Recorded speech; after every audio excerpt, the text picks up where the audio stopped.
আসসালামু আলাইকুম ভিউয়ার্স, কেমন আছেন সবাই? আশা করছি আল্লাহর রহমতে সবাই ভালো আছেন, সুস্থ আছেন।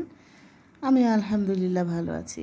আজকে একবারে সাদামাটা করে রান্না করব বুটের ডাউল।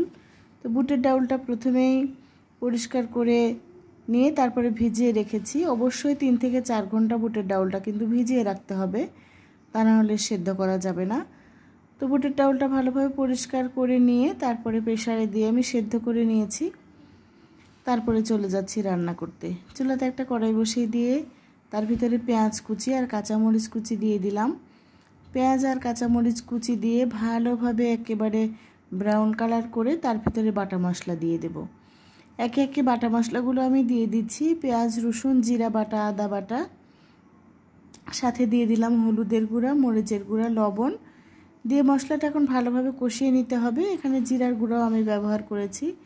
তারপরে ডালের ভিতরে যে পানি ছিল সেই পানিটা দিয়ে মশলাটা কষিয়ে নেব বেশ খানিকক্ষণ ধরে। তো বাসা মেহমান এসেছিল, মেহমানদের জন্য আরও রান্না করেছিলাম, সাথে এই ডাউলটাও করেছিলাম। আলহামদুলিল্লাহ, এত অল্প সময়ে এই রান্নাটা যে এত টেস্টি হয়, এটা ভাত, তারপরে পরোটা, রুটির সাথেও কিন্তু অনেক ভালো লাগে খেতে।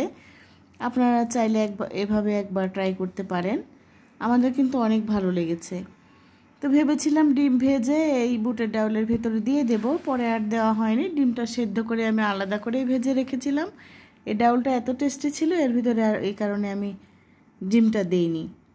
তো এই সাদামাটা রান্নাটা আপনাদের কাছে কেমন লাগলো অবশ্যই কমেন্ট করে জানাবেন, আর ভালো লাগলে একদিন ট্রাই করবেন। পরে অবশ্যই একটু ভাজা জিরার গুঁড়ো আমি দিয়ে দিলাম। আর বুটের ডাউল খেতে যেহেতু ভালো লাগে আমাদের সবার, তো অনেক টেস্টিও হয়েছিল আলহামদুলিল্লাহ। তৃপ্তি করে কিন্তু আমরা খেয়েছিলাম, আর মেহমানেরাও অনেক পছন্দ করেছে।